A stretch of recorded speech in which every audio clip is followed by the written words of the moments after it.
नमः शिवाय। हर हर महादेव।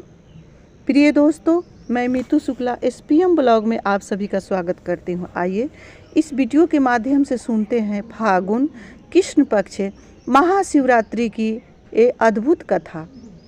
ये एक शिकारी का कथा है जो कि अनजाने में ही रात्रि में जागरण किया है और 4 पहर का पूजा किया है और पूजन जागरण के फल से उसको शिवलोक की प्राप्ति हुई है। प्रिय दोस्तों, बने रहे इस वीडियो में, इस कथा को पूरा अवश्य सुनिएगा क्योंकि ये बहुत ही पावन प्रिय कथा है। ये कथा हमें क्या शिक्षा देती है सो कथा के अंत में मैं बताऊंगी। और कथा अच्छा लगे तो लाइक भी अवश्य करें, चैनल को सब्सक्राइब करें, बेल आइकन को प्रेस करें जिससे मेरी वीडियो का न्यू नोटिफिकेशन सबसे पहले आप सभी के पास पहुँचे। कमेंट बॉक्स में ओम नमः शिवाय या हर हर महादेव अवश्य लिखें क्योंकि सनातन धर्म में महाशिवरात्रि का जो पर्व है सो प्रमुख रूप से सनातन धर्म में सबसे उत्तम पर्व है। इससे बड़ा कोई पर्व नहीं है। इसमें 4 पहर की कैसे एक शिकारी ने पूजा की है और महादेव का साक्षात्कार किया है।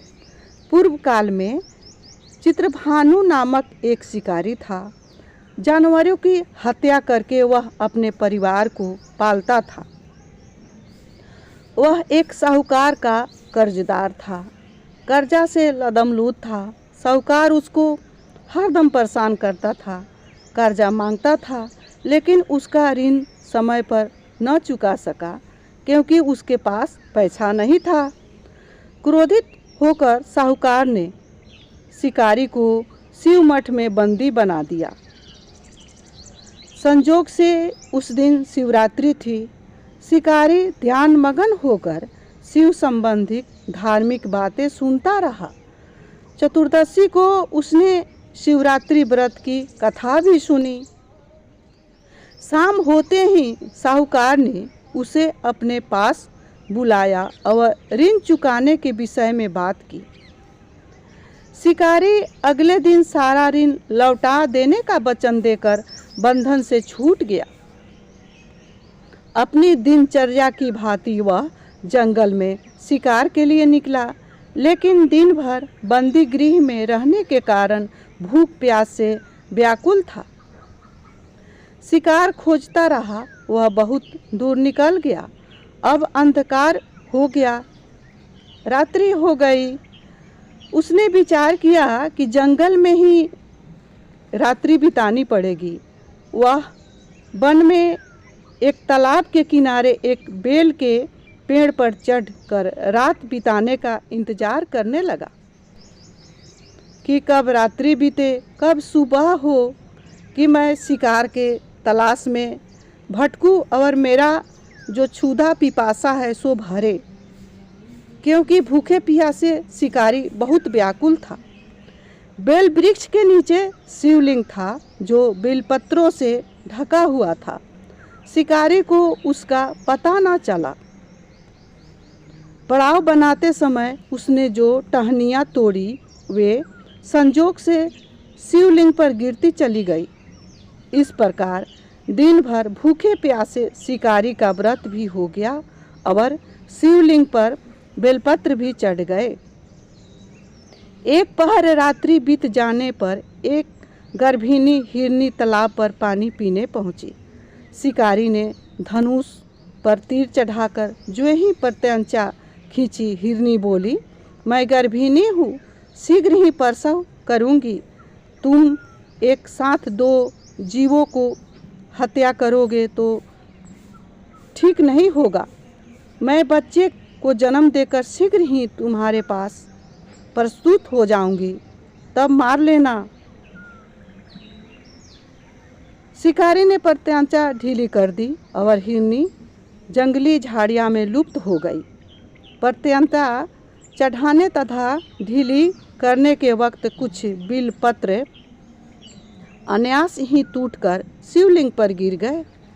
इस प्रकार उससे अनजाने में ही प्रथम पहर की पूजन भी संपन्न हो गई। कुछ देर बाद एक और हिरनी उधर से निकली। शिकारी की प्रसन्नता का ठिकाना न रहा। समीप आने पर उसने धनुष पर बाण चढ़ाया। तब उसे देखकर हिरनी ने विनम्रतापूर्वक निवेदन किया, हे शिकारी, मैं थोड़ी देर पहले ऋतु से निमित्त हुई हूँ, कामातुर विरहिणी हूँ, अपने प्रिय की खोज में भटक रही हूँ। मैं अपने पति से मिलकर शीघ्र ही तुम्हारे पास आ जाऊंगी। शिकारी ने उसे भी जाने दिया।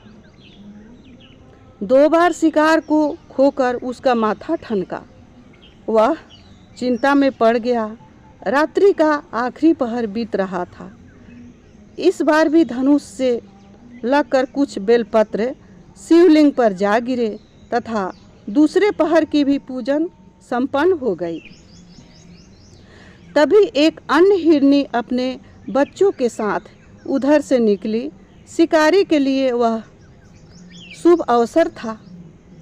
उसने धनुष पर तीर चढ़ाने में देर नहीं लगाई।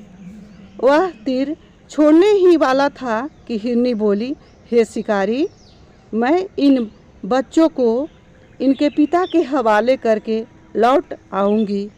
इस समय मुझे मत मारो। शिकारी हंसा और बोला, सामने आए हुए शिकार को छोड़ दूँ? मैं ऐसा मूर्ख नहीं। इससे पहले मैं 2 बार अपना शिकार खो चुका हूँ। मेरे बच्चे भूख प्यास से व्यग्र हो रहे होंगे। उत्तर में हिरनी ने फिर कहा, जैसे तुम्हें अपने बच्चों की ममता सता रही है, ठीक वैसे ही मुझे भी। हे शिकारी, मेरा विश्वास करो, मैं इन्हें अपने पिता के पास छोड़कर तुरंत लौटने की प्रतिज्ञा करती हूँ। हिरनी का दुख भरा स्वर सुनकर शिकारी को उस पर दया आ गई। उसने उस मृगी को भी जाने दिया। शिकार के अभाव में तथा भूख प्यास से व्याकुल शिकारी अनजाने में ही बेल वृक्ष पर बैठा बेल पत्र तोड़ तोड़ कर नीचे फेंकता जा रहा था। पाँव फटने को हुई तो एक हिष्ट पुष्ट मृगी उसे रास्ते पर आया। शिकारी ने सोच लिया कि इसका शिकार वह अवश्य करेगा। शिकारी की तनी हुई प्रत्यंचा देखकर मृग विनीत स्वर में बोला, हे शिकारी, यदि तुमने मुझसे पूर्व आने वाली 3 मृगियों तथा छोटे छोटे बच्चे को मार डाला है तो मुझे भी मार डालने में विलम्ब न करो, ताकि मुझे उनके वियोग में एक क्षण भी दुख न सहना पड़े। मैं उन 3 हिरनियों का पति हूँ। यदि तुमने उन्हें जीवन दान दिया है तो मुझे भी कुछ क्षण का जीवन देने की कृपा करो। मैं उनसे मिलकर तुम्हारे समक्ष उपस्थित हो जाऊंगा। मृग की बात सुनते ही शिकारी के सामने पूरी रात का घटना चक्र घूम गया। उसने सारी कथा मृग को सुना दी। तब मृग ने कहा, मेरी 3 पत्नियां जिस प्रकार प्रतिज्ञाबद्ध होकर गई है, मेरी मृत्यु से अपने धर्म का पालन नहीं कर पाएगी। अतः जैसे तुमने उन्हें विश्वास पात्र मानकर छोड़ा है, वैसे ही मुझे भी जाने दो। मैं उन सब के साथ तुम्हारे सामने शीघ्र ही उपस्थित होता हूँ। शिकारी ने उसे भी जाने दिया। इस प्रकार प्रातः हो आई उपवास, रात्रि जागरण तथा शिवलिंग पर बिलपत्र चढ़ाने से अनजाने में ही शिवलिंग की पूजा हो गई। शिवरात्रि की पूजन पूर्ण हो गई।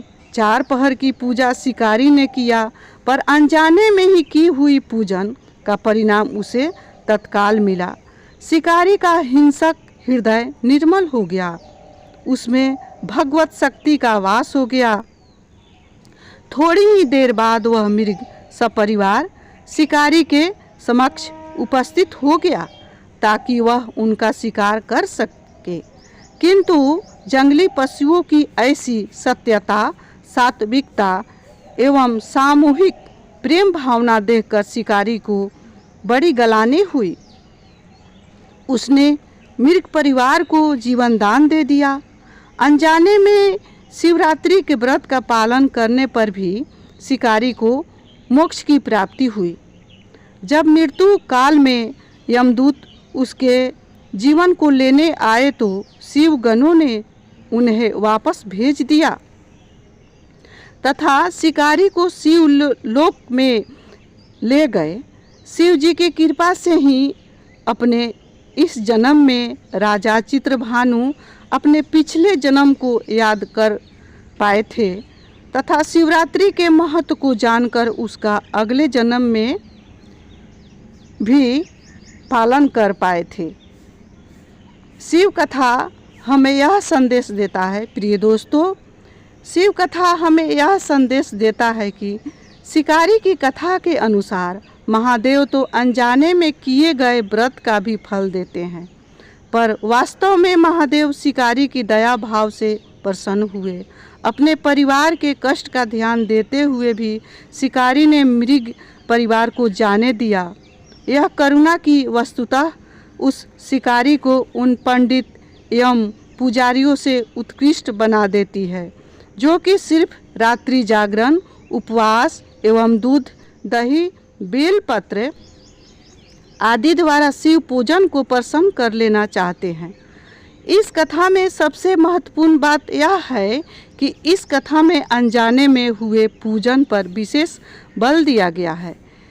इस का अर्थ यह नहीं कि शिव किसी भी प्रकार के किए गए पूजन को स्वीकार कर लेते हैं अथवा भोलेनाथ जाने या अनजाने में हुए पूजन में भेद नहीं कर सकते हैं।